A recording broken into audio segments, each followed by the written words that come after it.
Hey guys, it's January 8th today, but I wanted to talk about January 7th. And I'm just trying to figure out if there's a pattern to my levels of happiness versus depression. Because yesterday, January 7th, I was feeling very, very down. And I was very close to the line down here. And it was my close friend Richard's birthday, 81 years, and he wanted a cake and to celebrate, and I wanted to make him a video. He gave me these gorgeous roses right here, which really helped me, and he's been sending me these for years now, which has helped me get through life, honestly. But I do get very down, so I was very depressed yesterday, and I was close to the line of depression. I was not up here, not happy, joyful, but I wasn't way down here. I wasn't suicidal. I feel that when you're above the line, and even if you're depressed or you're sad or you got the blues or you're stressed, as long as you're above the line, you can process those emotions. You can keep on functioning. You know, you can drive to the store and get the cake, and you can force yourself to decorate the cake for your loved one, right? If you're really depressed, you don't even care enough to get out of bed to make the cake. And I wasn't so bad off that I couldn't, but I was close to this real despondency. And I had to drum it up, so I used my aromatherapy to get myself to go to the store and make a cake. And not make a cake, but I bought a cake and then I put candles in it and I made a video for my very good friend Richard. Then later, I was talking to my lady friends, and then I realized I need to call Richard on his birthday, so I called Richard. And we had a long talk. We talked for about 3 hours. And it was a really nice conversation, and we covered a lot of ground, and I learned something. I always learn from Richard. He's very, very informed about many things. And I found myself, by the time I went to bed, after our long talk, which was like 11 o'clock at night or close to midnight maybe, I found myself feeling calm. I felt calm, and I felt warm, and I felt kind of good. And as I was crawling into bed, and we were still talking while I was kind of cuddled up in bed, I felt more at peace. And a lot of the depressive, angsty, sort of miserable feelings had kind of gone away from this nice conversation. I was well above the line by the time I fell asleep, and I thought, Richard's really good for me. He is a good friend, and we have a good connection. And I've always called Richard my Norwegian paramour, because I believe that me and Richard knew each other in a past life in Norway, where I have lived in past lives. I also knew my dad in Norway in a past life, which he also remembers, and maybe a couple different past lives in Norway, because we're very Nordic, and we've got that Enki blood that we're processing, his psychopathy. The whole Anunnaki family is full of psychopathy.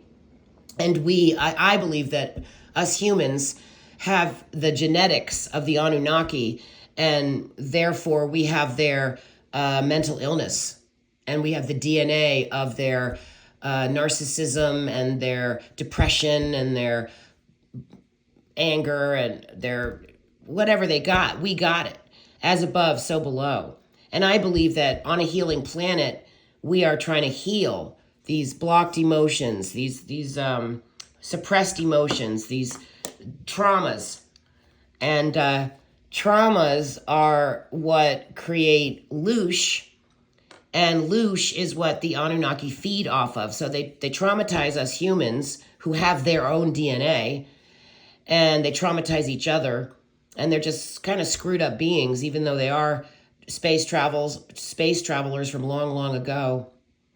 And I believe, and they've been organizing these false religions and playing these fake gods and terrorizing us humans for eons of time, and creating all these legal structures and religious structures and all these things that create control over our mind and keep us humans down near the line of depression, where we're sad and miserable and begging for help, and where we might pray to the gods for help because we're too close to the line. Now, I was on the line, yesterday, and there were parts of the day where I did not want to get out of bed, and I kept going back to lay down. I would get up, do a few things, mutter to myself, and then go back down, and then come. And I was sort of doing that throughout the day, and it was depressing. I just didn't have a reason. I was just sad, and I thought, this is not a good day to be sad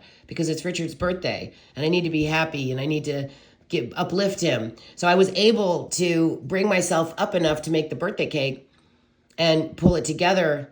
So I was above the line, a little bit above the line. And I wasn't, when you're below the line is when you need help.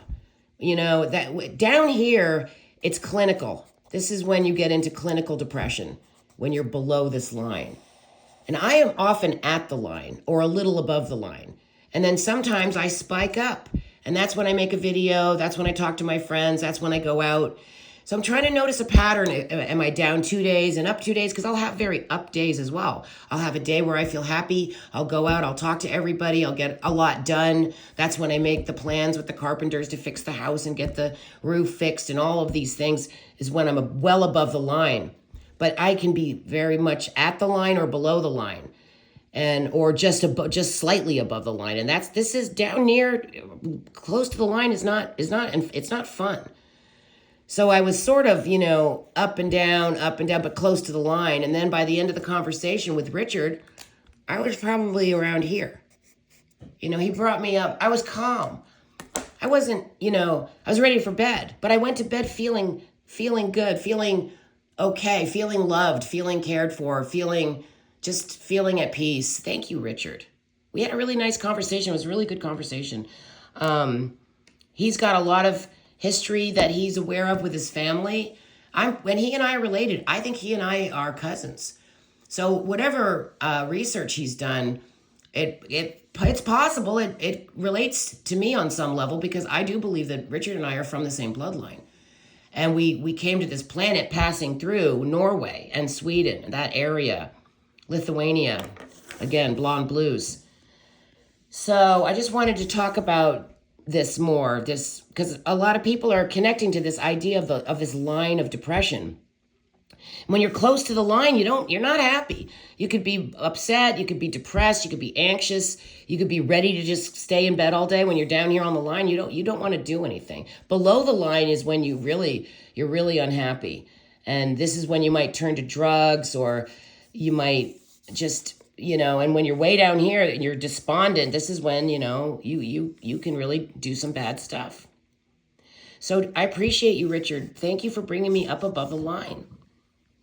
I really feel that our connection is really ancient, and it goes back.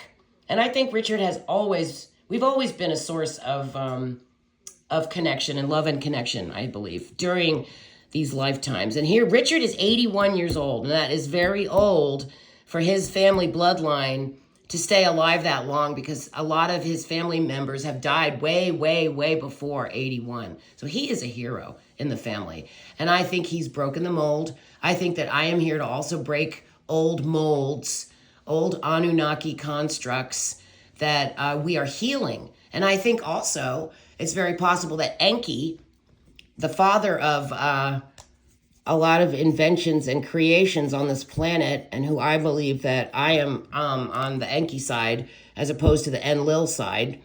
The Enlil side would be the half-brother, and they've been battling. Enlil is Mesopotamia, Israel, Middle East, Saudi Arabia, Iraq and Iran. And Enki is South Africa, Sweden, Norway, the blonde blues. And Enlil was always the tall, dark, and handsome one, and Enki was the fair-skinned one with I think the red hair maybe, and a lot of skin issues. And but he's the genius, and he's the prince, the real son, the true son of Anu and his queen. And Enki is the son of Anu and the concubine. But Enki is the firstborn son, And this is reflected in many stories between the kings and the queens of Europe. And Enki is like King Henry VIII, who broke away from Rome and Catholic control. And Enlil is the one in charge of Christianity, Judaism, and Islam that all fight with each other. He's the big cheese whiz here. And then Enki is, probably Luciferianism and Satanism, the whole do as you will type thing. And they're both bad, and they both drink blood, and they're both vampiric, and they both got caught into the sex and death cult that we find ourselves have been and are freeing ourselves from, a sex and death cult. And the sex and death cult tries to keep us down here where we're miserable and unhappy and praying for someone to save us. It's a sex and death cult. Sorry, I wrote that wrong. It's a sex and death cult. These the Nazis and the Zionists are both fighting over that. They're both involved with the sex and death cult, but they're both fighting each other within that cult to control Earth. Okay, so this is a little teaching. I would do a live on this, but I'm afraid to open myself up to abuse from trolls and other haters that we collect as we are doing these YouTube channels. And these trolls destroy it because what they don't want is us sharing information and helping each other break free of this sex and death cult matrix. But we are going to break free, and we are breaking free because we are choosing sovereignty, and we are telling AI, this is what we're going to tell AI. AI, here's your instructions. We control you as needed. We control AI. It does not control us. And when we want it to, AI will shut down and